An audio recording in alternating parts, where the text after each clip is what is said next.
त्रिपुरांतकारी भानु शशी भूमि सुतो बुधश्च गुरुश्च शुक्र शनिराहु केतव कुर्वन्तु सर्वे मम सुप्रभातम। श्री गुरुदेव दत्त, श्री स्वामी समर्थ।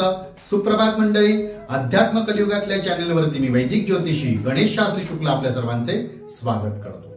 आजचे पंचांग आहे 3 फेब्रुवारी 2024 शनिवार, पौष मास कृष्ण पक्ष अष्टमी, विशाखा नक्षत्र, गंड योग आणि कौलव कर्ण। चला तर सुरू करूया 12 राशींचे भविष्य कथन। मेष राशी, आर्थिक व्यवहारामुळे जवळील नाती दुरावणार नाही ना, याची आपण काळजी घ्या। दुरावू शकतात त्या नात्यामध्ये आपण व्यवहार शक्यतो आणायला जाऊ नका। वृषभ राशी, महत्वाची कामे वेळेत पूर्ण करून घ्या। वेळेत पूर्ण न झाल्यामुळे कदाचित आज वरिष्ठ आपल्यावर नाराज होतील। मिथुन राशी, कोर्ट कचेरीच्या कामात आपल्याला मनाप्रमाणे यश मिळणे थोडेसे कठीणच आहे, परंतु आपण नैराश्य बाळगू नका। पुन्हा त्या कामाला सुरुवात करा, पुढे यश नक्कीच मिळेल। कर्क राशी, आत्मविश्वास वाढेल, वेळेत पूर्ण कामे होतील, त्यामुळे आपल्याला शांती व समाधान सुद्धा लाभेल आणि कामाबद्दलचा कॉन्फिडन्स वाढेल।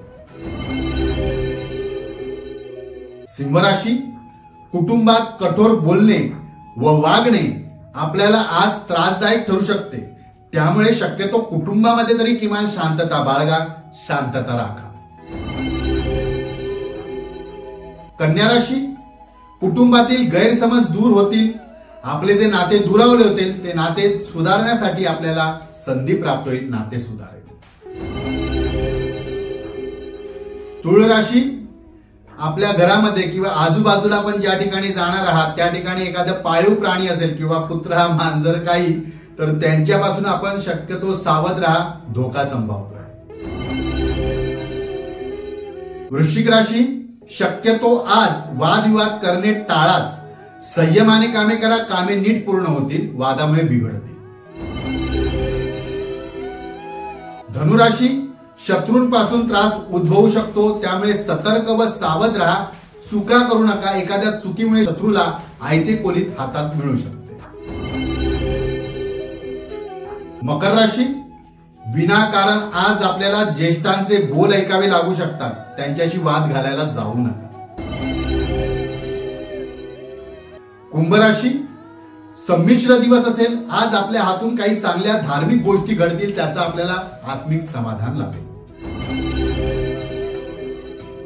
मीन राशी, अचानक प्रवास घडतील आणि प्रवासामध्ये आपला धन अतिरिक्त खर्च होऊ शकतो। आजचा दिवस 12 राशीच्या लोकांना शुभकारी हितकारी ठरो। चला तर उद्या पुन्हा भेटूया ह्याच ठिकाणी ह्याच वेळी, तोपर्यंत सर्वांचे